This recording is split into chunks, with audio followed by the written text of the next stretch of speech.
जग्गू कौवा अपने पिता और नीली कवि को एक साथ देखकर भागा भागा अपनी माँ के पास जाता है। मम्मा, पता है मैं अभी क्या देख कर आ रहा हूँ? जग्गू बेटा, क्या देख लिया है तुमने? मम्मा, बाबा नदी पर नीली कवि के साथ बैठे हैं। मैंने अपने कानों से सुना, पापा प्यार भरी बातें कर रहे थे। क्या जग्गू, ये तुम क्या कह रहे हो? अगर मैं देख सकती तो कालू कभी ऐसा न करते। मम्मा, आप देख नहीं सकती ना, इसलिए पापा हर रोज छुप छुप कर उस नीली कवि से मिलने जाते हैं। जग्गू, वो बड़ी लाठी मुझे उठा कर दो, चल मेरे साथ, मैं देखती हूँ वो बुढ़ा कालू कौवा कैसी प्यार भरी बातें करता है। गोरी कवि एक डंडा लिए अपने बेटे जग्गू के साथ नदी पर जाती है। नीली जी, आप बहुत सुंदर हो, लंबे लंबे बाल और प्यारी प्यारी आंखें। नीली जी, तुम ही हो मेरे सपनों की शहजादी। कालू जी, सुंदर तो मैं हूँ, मगर मुझे ये तो बताओ, कब जान छुड़वा रहे हो अपनी अंधी बीवी से? नीली जी, नाम ना लो उस अंधी बुढ़िया का। तुम चिंता नहीं करो, मैं बहुत जल्द उसे अपने घर से निकाल दूंगा। तभी गोरी कवि जग्गू को लिए वहाँ आ जाती है। अच्छा कालू, मैं तुम्हें बताती हूँ कौन निकलता है घर से। नीली कवि गोरी कवि को देखकर वहाँ से भाग जाती है और गोरी कवि कालू कवि को मारने लगती है। गौरी छोड़ दो, गौरी छोड़ दो मुझे माफ कर दो, मुझसे गलती हो गई, मैं दोबारा कभी ऐसा नहीं करूँगा। जग्गू, अगर फिर से तेरे बाबा नीली के साथ बैठे तो मुझे बताना, तो मैं तेरे पापा की भी आंखें निकाल लूंगी, फिर मेरे साथ घर में ही बैठे रहेंगे। शाम को कालू कौवा अपनी पत्नी और बेटे के लिए फल लेकर जाता है। गौरी, मुझे माफ कर दो, देखो मैं तुम्हारे लिए मीठे मीठे फल लाया हूँ। मुझे एक बार माफ कर दो, मैं दोबारा कभी नीली के पास नहीं जाऊँगा।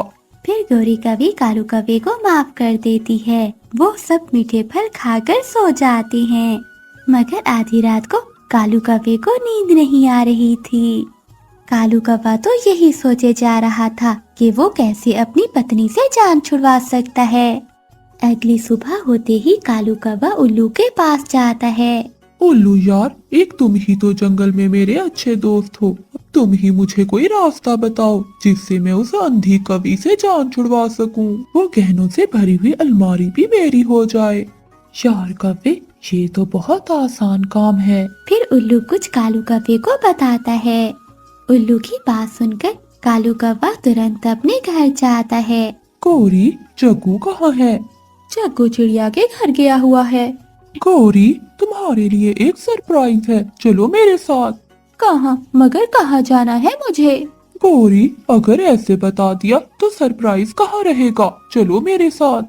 फिर गोरी कवि कालू कवि के साथ चली जाती है। कालू कौवा गोरी कवि को पुराने कुएं के पास ले जाता है। कालू, ये मुझे कहाँ ले आए हो? गौरी, एक कदम आगे बढ़ाओ, तुम्हारा सरप्राइज इंतजार कर रहा है। गोरी कवि खुश होती है और जैसे ही वो आगे बढ़ती है वो सीधा कुएं के अंदर गिर जाती है। कुआं बहुत गहरा था। कालू, कालू, बचाओ मुझे, मैं नीचे गिर गई हूँ। काली कवि, अब तू मरेगी, तू जरूर मरेगी, तुझे कोई नहीं निकालेगा इस पुराने कुएं से, क्योंकि जंगल का कोई पक्षी भी इस दिशा में नहीं आता। गौरी, तुम चिंता नहीं करना, तुम्हारी गहनों से भरी हुई तिजोरी अब मेरी होगी। फिर कालू कौवा वहाँ से चला जाता है। गोरी कवि कुएं में बैठकर रोती रहती है और आवाजें देती रहती है, मगर वहाँ गोरी की आवाज सुनने वाला कोई नहीं था। बाबा, मम्मा कहाँ है? जग्गू बेटा, क्या बताऊं, तुम्हारी मम्मा हमें छोड़कर चली गई। बाबा, मगर मम्मा कहाँ जा सकती है? जग्गू बेटा, मुझे भी किसी पक्षी ने बताया कि वो किसी भूरे कौवे के साथ जा रही थी। अब गोरी कभी लौट कर नहीं आएगी। मगर जग्गू बेटा, तुम चिंता नहीं करो, मैं तुम्हारी कल न्यू मम्मा ले आऊंगा। नीली कवि तुम्हारा बहुत ख्याल रखेगी। अगली सुबह कालू कौवा नीली कवि से शादी कर लेता है। दूसरी ओर गोरी कवि अभी तक कुएं में थी, वो रो रही थी। चिड़िया आंटी, मेरी मम्मा ना जाने कहाँ चली गई हैं। और पता है, मेरे पापा ने नीली कवि से शादी कर ली है। जग्गू बेटा, गोरी कहाँ जा सकती है? पता नहीं आंटी, मेरे बाबा ने कहा है कि वो हमें छोड़कर चली गई है। मगर गोरी ऐसे कहाँ जा सकती है? वो तो देख भी नहीं सकती। हो ना हो ये कालू का ही काम होगा। जग्गू बेटा, आप कुकू के साथ यहीं रहो, मैं आपकी मम्मा को ढूंढ कर आती हूँ। फिर रानू चिड़िया मिठू तोते और कबूतर के पास जाती है। कबूतर भैया, जग्गू आया था मेरे पास, वो बता रहा है कि उसकी मम्मा कल से लौट कर नहीं आई और आज कालू ने दूसरी शादी भी कर ली है। चिड़िया, ये कालू का ही काम होगा। वो कब से गोरी से जान छुड़वाना चाहता है। हाँ मिठू भैया, ऐसा ही होगा। चलो हम सब मिलकर गोरी को ढूंढते हैं। फिर वो तीनों मिलकर गोरी कवि को पूरे जंगल में ढूंढने लगते हैं। कालू जी, आपका घर तो बहुत सुंदर है। हाँ नीली जी, ये घर गोरी का था, अब आज से हमारा हुआ। अच्छा, तो वो गहनों वाली अलमारी कहाँ है? फिर कालू कौवा नीली कवि को वो गहनों वाली अलमारी दिखाता है। नीली कवि वो गहने देखकर बहुत खुश होती है। ये तो किसी पक्षियों की आवाज है। पक्षियों की आवाज सुनकर गोरी कवि जोर जोर से चिल्लाने लगती है। बचाओ, कोई मुझे बचाओ, कोई मुझे इस कुएं से निकालो। रानू चिड़िया, मिठू तोता और कबूतर गोरी की आवाज सुन लेते हैं और वो कुएं के पास पहुंच जाते हैं। अरे मिठू भैया, ये आवाजें तो कुएं से आ रही हैं। लगता है गोरी बहन इस कुएं में गिर गई है। फिर वो तीनों मिलकर एक बेल की मदद से गोरी कवि को बाहर निकालते हैं। गोरी बहन, आप यहाँ कैसे गिर गई? चिड़िया, कालू मुझे यहाँ लेकर आया था। उसने मुझे यहाँ कुएं में धक्का दे दिया ताकि मुझे मारकर वो नीली कवि से शादी कर ले। गोरी बहन, कालू ने तो नीली कवि से शादी कर ली है। क्या चिड़िया, कालू ने शादी कर ली है? हाँ गोरी बहन, जग्गू ने मुझे बताया है। चिड़िया, मेरा जग्गू कैसा है? मुझे मेरे जग्गू के पास ले जाओ। मैं अब अपने जग्गू के साथ रहूंगी, मैं वहाँ नहीं जाऊंगी। फिर गोरी कवि रानू चिड़िया के घर चली जाती है और वो चिड़िया के साथ ही रहने लगती है। अगली सुबह जब कालू उठता है तो वहाँ नीली कवि नहीं थी। नीली जी, कहाँ हो आप? अरे, ये नीली कहाँ चली गई? जैसे ही कालू कौवा दूसरे कमरे में जाता है तो वहाँ अलमारी खाली थी, क्योंकि नीली कवि रात को ही वो सारे गहने लूटकर वहाँ से फरार हो चुकी थी। कालू कवि को अब अपने किए पर बहुत पछतावा हो रहा था। नीली के लिए मैंने अपनी पत्नी को भी मार दिया और अपने बेटे को भी खो दिया। वो नीली तो ठग निकली, वो मुझे लूटकर भाग गई। कालू कौवा अपने किए पर बहुत पछता रहा था। वो तुरंत कुएं के पास जाता है, मगर कुएं में कोई भी नहीं था। गोरी, कहाँ चली गई तुम? कालू कौवा रोता रोता चिड़िया के पास जाता है। कालू कौवा चिड़िया के घर गोरी को देखकर बहुत हैरान होता है। गोरी, तुम यहाँ हो? कालू, तुम बहुत बुरे हो। तुमने मेरा जरा भी ख्याल नहीं किया और मुझे कुएं में धक्का दे दिया। मेरे जग्गू का तक नहीं सोचा। तुमने घर और गहनों के लिए हमें छोड़ दिया। एक बार मांग कर तो देखते। गोरी, मुझे माफ कर दो। मैं उस ठग नीली कवि की बातों में आ गया था। वो गहने लेकर चली गई। कालू भैया, आपको ऐसा नहीं करना चाहिए था। चिड़िया बहन, मुझसे बहुत बड़ी गलती हुई है। मैं गोरी से माफी मांगने आया हूँ। गोरी, जग्गू बेटा, चलो वापस घर चले। गोरी बहन, लगता है कालू सच में सुधर गया है और वो सच्चे मन से माफी मांग रहा है। मुझे लगता है कि आपको एक दफा कालू को माफ कर देना चाहिए। फिर गोरी कवि मान जाती है और वो तीनों वापिस अपने घर चले जाते हैं। अब सच में कालू कौवा सुधर गया था। वो गोरी कवि और अपने बेटे का बहुत ख्याल रखता है। नीली जी, अगर आप मुझे पहले मिल जाती तो मैं उस बूढ़ी कवि से कभी शादी नहीं करता। आप बहुत सुंदर हो नीली जी। आप भी बहुत सुंदर हैं कालू जी। अब जल्दी से मुझसे शादी कर लो और मुझे अपने घर में ले जाओ। नीली, तुम उस गोरी को नहीं जानती। डाइन है वो, पूरी डाइन।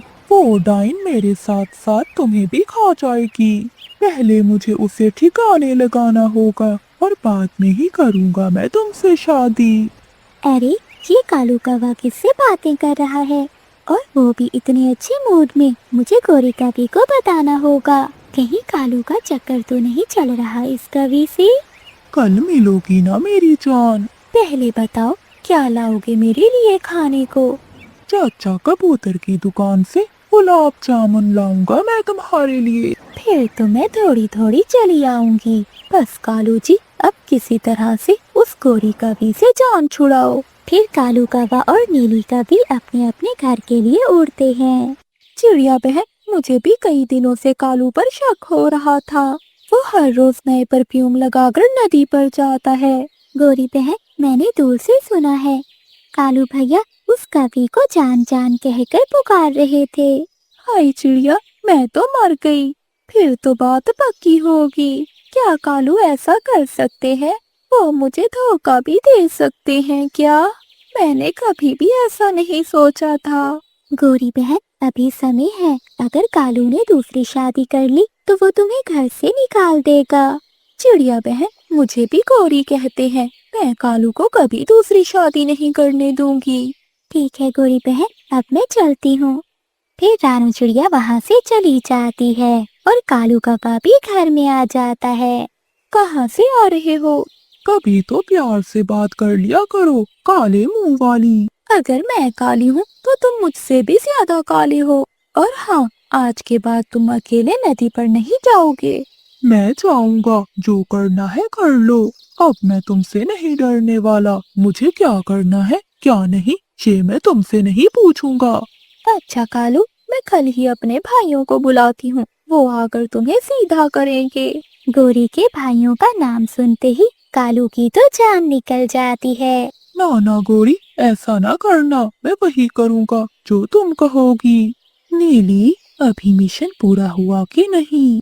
पति जी, आज रात को उसे कॉल करूंगी कि कल अपनी पत्नी के गहने लेकर आए। मुझे पूरा विश्वास है कि वो बुढ़ा कालू मेरी बात जरूर मानेगा। मैंने उसे पूरी तरह अपने जाल में फंसा लिया है। रात हो जाती है, गोरी कवि सो जाती है। कालू कौवे के फोन की घंटी बजती है। हेलो जान जी, कैसी हो आप? गोरी, आपकी पत्नी सो गई है क्या? हाँ, वो तो कब से सो गई है। कालू जी, एक काम है आपसे, क्या आप करोगे? हाँ हाँ, मैं अपनी नीली जी के लिए अपनी जान भी दे दूंगा। बताओ नीली जी, क्या काम है? कालू जी, मैंने कल अपनी सहेली की शादी पर जाना है। मेरे पास पहनने के लिए कोई भी गहने नहीं है। क्या तुम मुझे एक दिन के लिए अपनी पत्नी के गहने दे सकते हो? नीली जी, ये काम तो बहुत मुश्किल है। गौरी अपने गहने संदूक में रखती है। फिर भी मैं पूरी कोशिश करूंगा। कोशिश नहीं, लेकर ही आना। अगर शादी में मैं गहने न पहन के गई तो मेरी बहुत इंसल्ट होगी। नीली जी, अगर ऐसा है तो मैं अभी संदूक से गहने निकाल कर रख लेता हूँ। फिर कालू कौवा फोन बंद करता है और गोरी के गहने संदूक से निकालकर एक थैली में डाल लेता है। सुबह हो जाती है। कालू, ये इतना बन संवर कर कहाँ जा रहे हो? गौरी, मैं दूसरे जंगल में जा रहा हूँ। वहाँ मेरे एक दोस्त की शादी है। मैं जल्दी ही लौट आऊंगा। अच्छा, तो इस थैली में क्या है? कुछ नहीं गौरी, चावल है इस थैली में। वो गरीब है ना मेरा दोस्त, सोचा उसके लिए कुछ चावल ले जाता हूँ। फिर कालू कौवा पोटली लेकर नीली कवि के पास जाता है। मुझे पता था मेरे कालू जी मेरे लिए सब कुछ कर सकते हैं। ये खालिस सोने के ही है ना? हाँ नीली जी, अब इन्हें छुपा लो, कोई देख ना ले। बहुत कीमती है ये जेवर। अच्छा कालू जी, अब मैं जाती हूँ। नीली जी, थोड़ी देर बैठो तो सही, इतनी जल्दी क्या है? मुझे अभी पॉलर भी जाना है। मैं आपको कल ये गहने लौटा दूँ। नीली जी, इसे संभाल कर रखना। अगर मेरी पत्नी को पता चल गया तो वो मुझे जान से मार देगी। नीली कवि कालू कौवे से गहने लेकर वहाँ से चली जाती है। नीली जी, तुम क्या जानो कि मैं तुमसे कितना प्यार करता हूँ। अब तो जल्दी से गोरी से जान छूट जाए और मैं तुमसे दूसरी शादी कर लूँ। अब हमें जल्दी से यहाँ से भाग जाना चाहिए। ये गहने तो बहुत कीमती हैं। पति जी, वो बुढ़ा कालू तो आसानी से मेरे जाल में फंस गया और अब खाएगा मार अपनी पत्नी से। चलो पति जी भाग चलते हैं। अगले दिन कालू कौवा नदी पर बैठा नीली कौवी का इंतजार कर रहा था। शाम हो जाती है। अभी तक नीली जी लौटी नहीं, सब ठीक हो। कहीं नीली जी मुझे धोखा? नहीं नहीं, नीली ऐसा नहीं कर सकती। मेरी नीली जी ऐसा नहीं कर सकती। कालू कौवा नदी पर बैठा सोचता रहता है। गोरी कौवी अपना गहनों वाला संदूक खोलती है। वो अपने गहने ना देखकर रोने लग जाती है। मेरे गहने कहाँ चले गए? कौन ले गया मेरे गहने? कालू कौवा भी घर आ जाता है। कालू जी, मेरे गहने नहीं है, मैंने तो यही रखे थे संदूक में। गोरी, मुझे तो कुछ पता नहीं है, शायद तुम भूल रही होगी। अच्छे से याद करो, कहीं और ही रखे होंगे तुमने अपने गहने। मैंने अपने गहने यही रखे थे, मुझे सब अच्छे से याद है। कालू, मुझे सीधे से बता दो, कहीं तुमने तो उठा कर नहीं दे दिए किसी को? गोरी, मुझ पर शक ना करो, मैं कुछ नहीं जानता। कालू कौवा गोरी से ऐसे झूठ बोलता है। अगले दिन कालू कौवा पक्षियों से पूछता हुआ उस जगह जाता है जहाँ नीली कौवी रहती थी। बुलबुल बहन, यहाँ एक नीली नाम की कौवी रहती थी। तुमने उसे देखा है? वो कहाँ गई है? क्या नीली कौवी? वो तो सागर वाले जंगल में चोरी करते हुए पकड़ी गई है। नीली और उसका पति एक नंबर के पक्के चोर हैं। पति का तो सुनकर कालू कौवे की सांस ही रुक जाती है। क्या नीली कौवी का पति भी है? हाँ कालू, तो और नहीं, तुमसे जवान है उसका पति। नीली, तुमने मुझे धोखा दिया, मेरे प्यार का मजाक उड़ाया और मेरी पत्नी के गहने भी लेकर भाग गई। तुमने ऐसा क्यों किया मेरे साथ? गोरी कौवी आज अपने पति कालू के पीछे पीछे थी। वो छुपकर कालू कौवे को देख रही थी और उसकी सारी बातें सुन रही थी। कालू, मुझे सब पता चल गया है। धोखा नीली ने नहीं बल्कि तुमने किया है मेरे साथ। इस उम्र में तुमने मेरे साथ धोखा किया है, मैं तुम्हें कभी माफ नहीं करूंगी। मैं अभी अपने भाइयों के पास जा रही हूँ। गोरी, मुझे माफ कर दो, मैं भूल गया था। मैं दोबारा ऐसा कभी नहीं करूँगा। कालू, तुमने मेरे सारे गहने उस कौवी को दे दिए। गोरी, मैं तुम्हारे गहने वापस लेकर आऊंगा। अगर उस कवि ने मुझे धोखा दिया है तो मैं भी उसे नहीं छोड़ूंगा। चलो हम चिड़िया के पास चलते हैं। कालू भैया, इसमें गलती तो आपकी है। गोरी के होते हुए आप इस उम्र में दूसरों से इश्क लड़ाते फिर रहे हो। चिड़िया बहन, मुझे माफ कर दो। बस आप किसी तरह गोरी के गहने ढूंढने में हमारी मदद करो। चिड़िया बहन, वो गहने मेरी माँ की आखिरी निशानी थे। अगर मेरे गहने ना मिले तो मैं कालू को कभी माफ नहीं करूंगी। कालू भैया, चलो दूसरे जंगल में। वो क्यों चिड़िया? क्योंकि नीली कभी गहने बेचने के लिए सुनार तोते के पास जाएगी। हम उसे वहाँ पर पकड़ लेंगे। फिर वो सब दूसरे जंगल जाते हैं। नीली, अब हम ये गहने बेचकर अपना नया घर बनाएंगे। हाँ पति जी, फिर से किसी कालू की तलाश में जाएंगे। हाँ पत्नी, जब तक कालू जैसे बेवकूफ है हमारा धंधा चलता रहेगा। फिर वो दोनों गहने बेचने चले जाते हैं। ये गहने तो असली है। मिठू भैया, अब जल्दी से हमें पैसे दे दो, हमें किसी काम से जल्दी जाना है। तभी रानू चिड़िया और कौवा भी वहाँ आ जाते हैं। ये कभी चोरनी है, ये चोर है, ये गहने मेरे हैं। कालू कौवे को देखकर नीली कौवी और उसका पति डर जाते हैं। अच्छा, तो मैं अभी पुलिस को बुलाता हूँ। पति जी, हम पकड़े गए हैं, हमें माफ कर दो कालू, हम यहाँ से दूर चले जाएंगे। कालू भैया, चलो यहाँ से, फिर से कभी ऐसी कभी की जाल में ना फंस जाना। फिर वो गहने लेकर वापस आ जाते हैं। कालू कौवा सुधर जाता है और वो अपनी पत्नी गोरी से बहुत प्यार करने लगता है। चिड़िया, तुम संतान के बिना कैसे रह रही हो? क्या तुम्हारा दिल नहीं करता कि तुम्हारी भी संतान हो? गोरी बहन, तुम्हें क्या पता कि मेरा दिल कितना तड़पता है।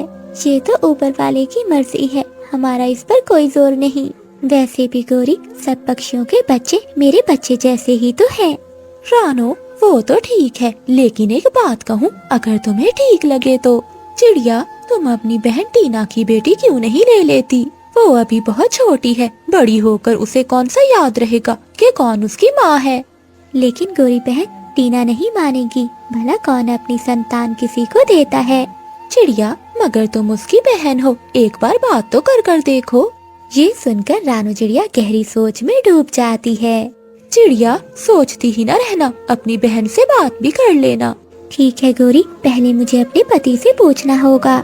रानू चिड़िया अपने घर जाती है। टुन्नू जी, क्या आपका मन नहीं करता कि हमारी भी संतान हो?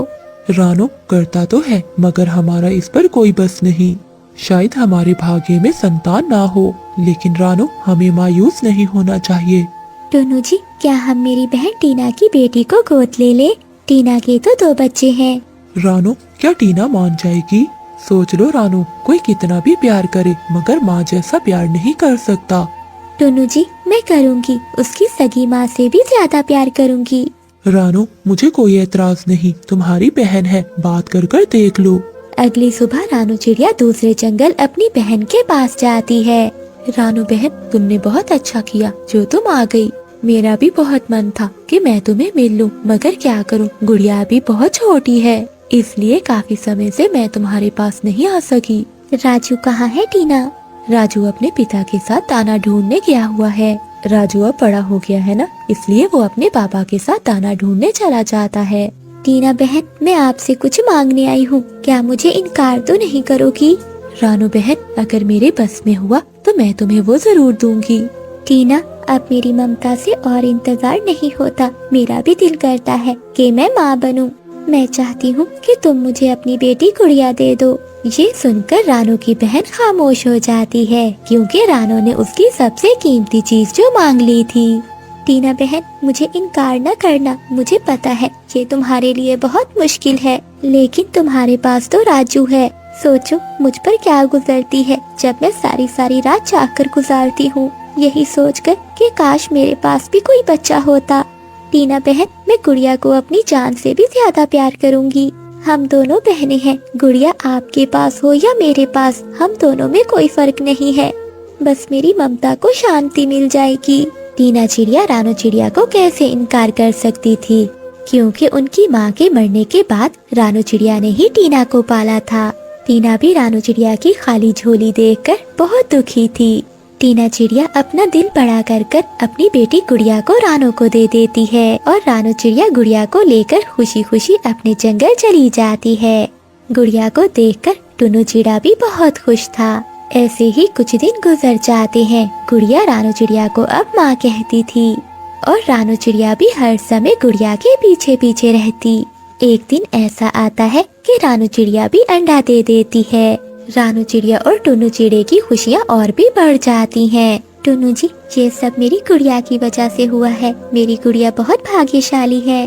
रानू चिड़िया ने पहली बार अंडा दिया था और वो बहुत खुश थी। इन सब के बावजूद गुड़िया के प्यार के लिए कोई कमी नहीं आई थी, बल्कि वो गुड़िया का और भी ज्यादा ख्याल रखती है।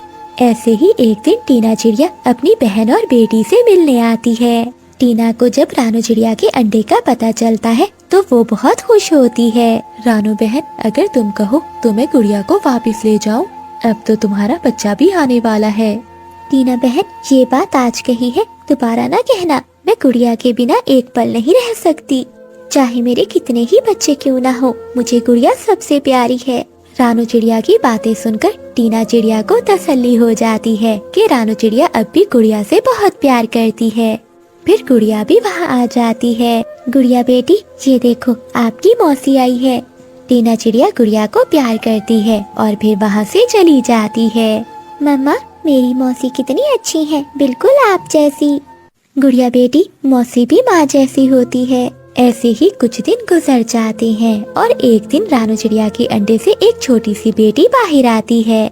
गोरी कवि उन चिड़ियाओं के परिवार को खुश देखकर चल रही थी। कालू जी, ये चिड़िया न जाने अपने आप को क्या समझती है।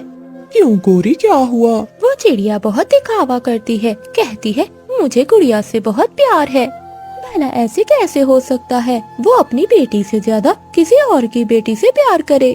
गोरी, तुम्हें इन सब बातों से क्या लेना देना। और हाँ गोरी, रानो को अपनी बहन से बेटी लेने का मशवरा भी तुमने ही दिया था। कालू, मैंने तो ये मशवरा इसलिए दिया था कि रानो जाएगी अपनी बहन के पास और उसकी बहन उसे बेइज्जत करके निकालेगी। मुझे क्या पता था कि सारा खेल उल्टा ही हो जाएगा।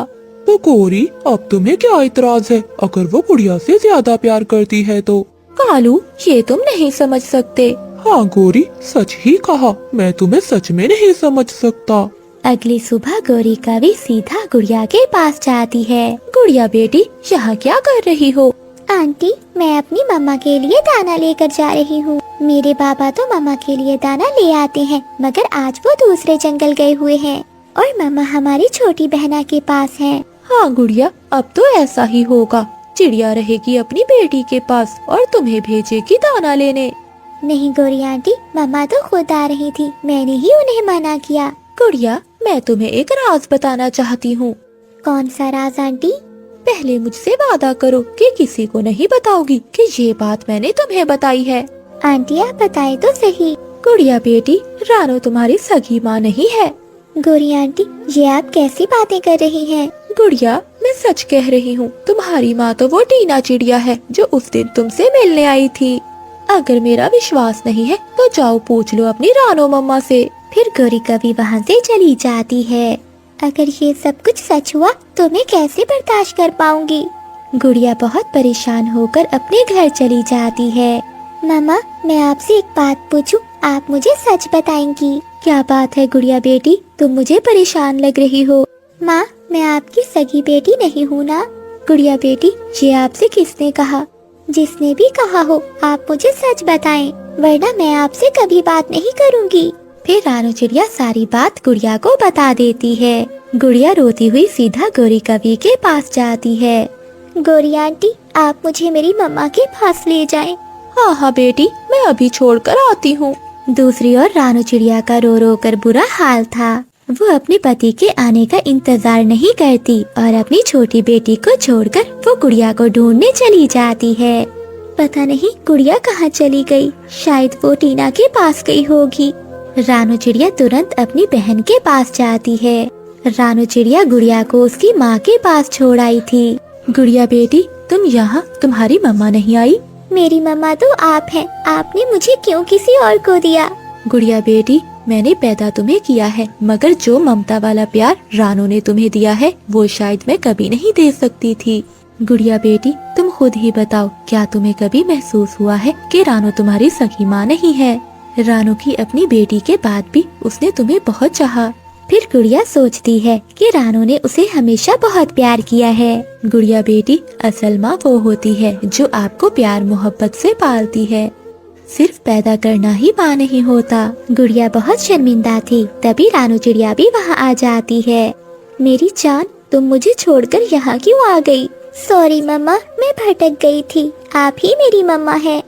मम्मा, छोटी बहना घर पर ही है? हाँ गुड़िया बेटा। चलिए मम्मा, घर चलिए, कहीं बहना को कोई चील ना उठा कर ले। तेज बारिश में बूढ़ी कावी अपना बैग लिए सागर वाले जंगल में नई आई थी। वो बूढ़ी कावी तेज बारिश में एक पेड़ के नीचे बैठ जाती है।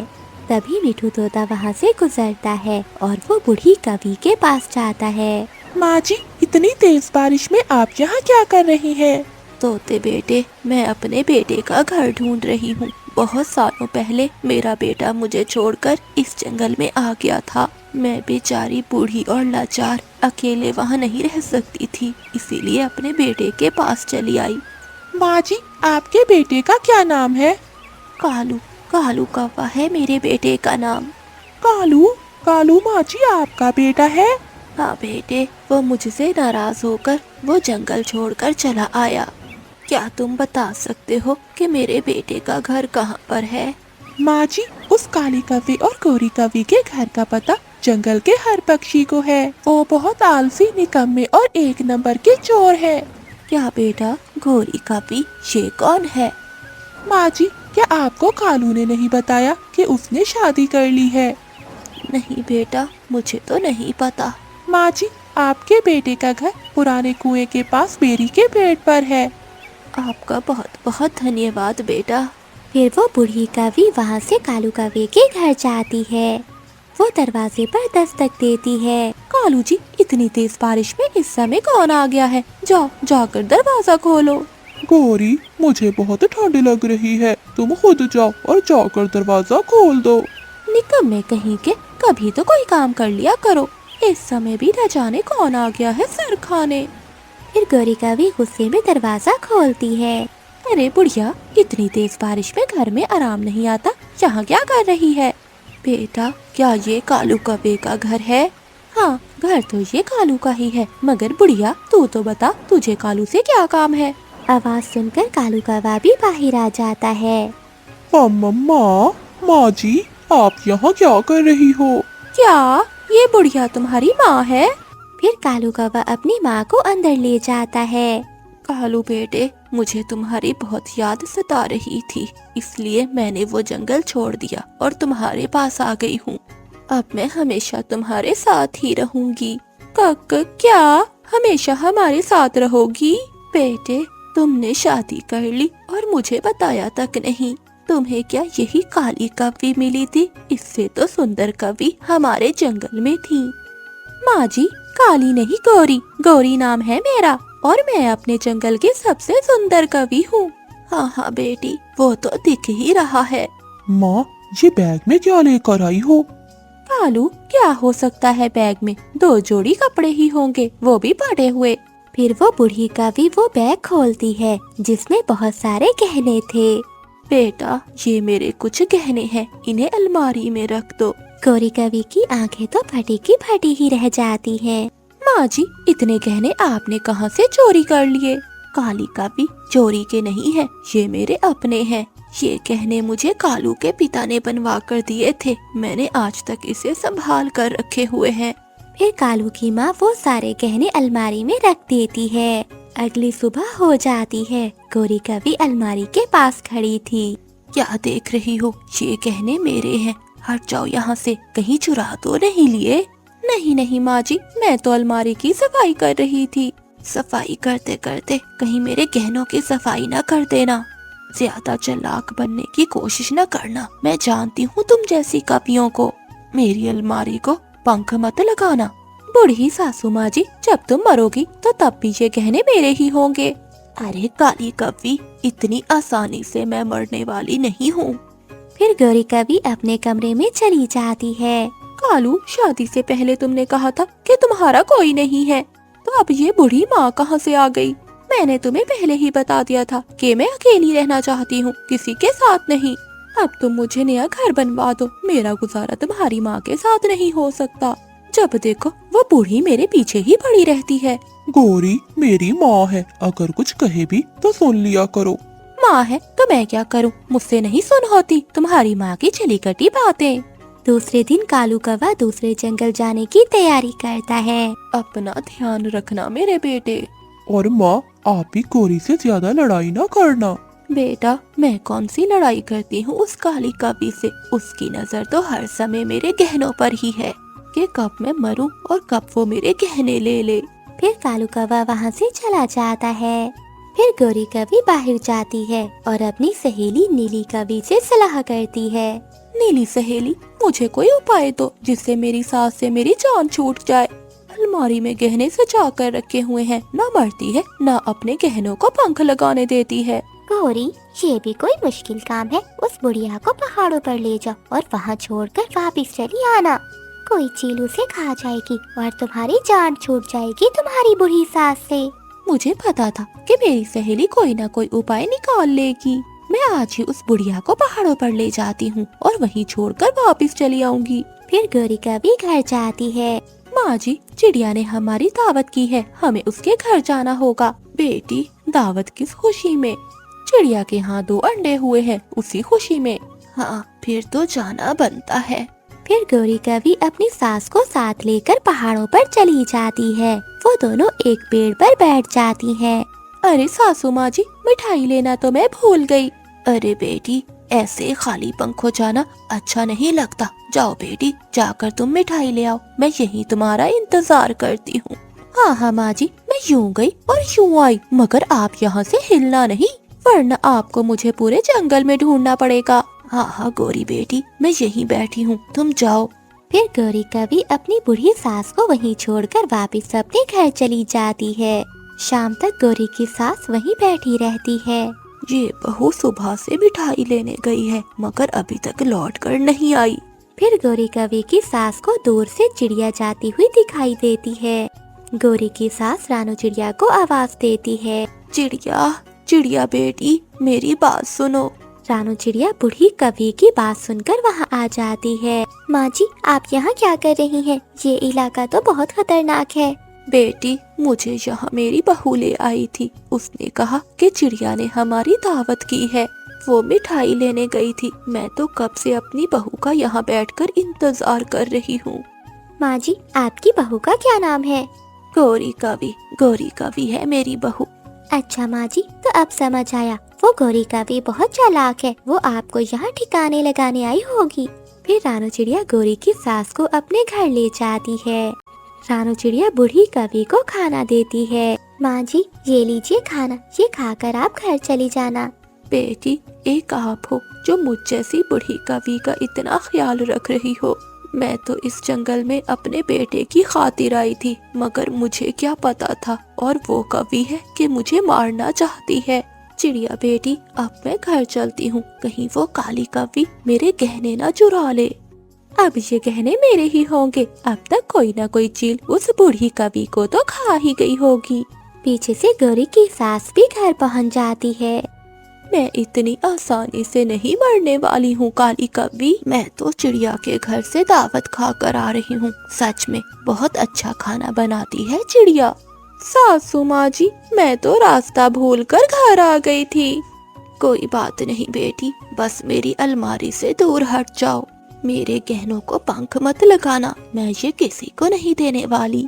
गौरी कवि फिर से अपनी सहेली नीली कवि के पास जाती है। नीली, मेरी सास तो फिर से वापस घर में आ गई। मैं उसे पहाड़ों पर छोड़कर आई थी, लेकिन वो तो रात होने से पहले ही घर पहुंच गई।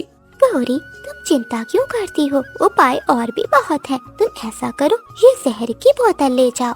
तुम ये जहर अपनी सासू माँ के खाने में मिला देना, किसी को मालूम भी नहीं होगा और तुम्हारी सास से जान भी छूट जाएगी तुम्हारी।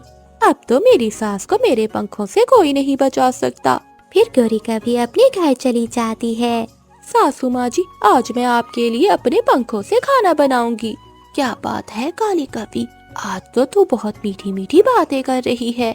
माँ जी, मैंने सोच लिया है कि गहने आज या कल तो मेरे ही होंगे, मगर मैं आपकी सेवा करूंगी और आज से कभी मैं आपसे लड़ाई नहीं करूंगी। फिर गौरी कवि खाना बनाने लगती है। सासू माँ जी, मटके में पानी नहीं है, आप जाकर नदी से पानी भर कर ले आओ।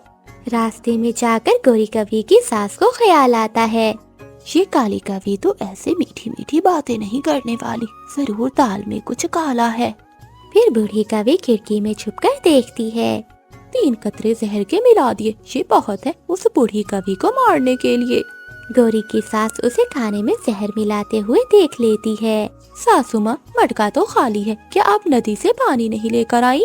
बेटी, नदी में पानी नहीं था, नदी सूख चुकी है। दूसरी नदी का मुझे पता नहीं, तुम खुद जाकर पानी ले आओ। ठीक है सासू माँ जी, आप खाना खा लो, मैं नदी से पानी ले आती हूँ। फिर गौरी कवि वहाँ से चली जाती है। फिर गौरी की सास वो जहर वाला खाना फेंक देती है। मुझे मारना इतना आसान नहीं है काली कवि। जब गौरी कवि बाहर जाती है तो उसे एक चील देख लेती है। अरे कवि, 2 दिन से भूखी हूँ मैं, तुझे तो खाकर मेरा पेट भर जाएगा। चील को देखकर मिठू तोता जल्दी से गौरी कवि के घर जाता है। चाचा चील दी, मुझे जाने दो, मैं यहाँ दोबारा नहीं आऊंगी। माँ जी, आपकी बहू को चील ने पकड़ लिया है। गौरी की सास जल्दी से घर से निकलती है और एक लाठी भी साथ उठा लेती है। चील गौरी कवि को खाने ही वाली थी कि गौरी की सास लाठी मारती है और चील दूर जाकर गिरती है। बहू, जितना दिमाग मुझे मारने के लिए लगाती हो, खुद को बचाने के लिए भी उतना लगा लिया करो। चलो बेटी, घर चलें। सासू माँ, आपने मेरी जान बचाई और मैंने हमेशा आपकी जान लेने की कोशिश की। फिर वो दोनों सास बहू घर चली जाती हैं। माँ, वो खाना कहाँ है जो मैं आपको देकर गई थी? जिसमें तुमने जहर मिलाया था वो खाना तो मैंने बाहर फेंक दिया था। सासू माँ, मुझे माफ कर दीजिए। आज के बाद मैं हमेशा आपका कहना मानूंगी और आपका ख्याल रखूंगी। अगर बेटी सच में तुम ऐसा कह रही हो तो जाओ अलमारी से वो गहने निकाल लो। फिर वो दोनों सास बहू आपस में प्यार से रहने लगती हैं।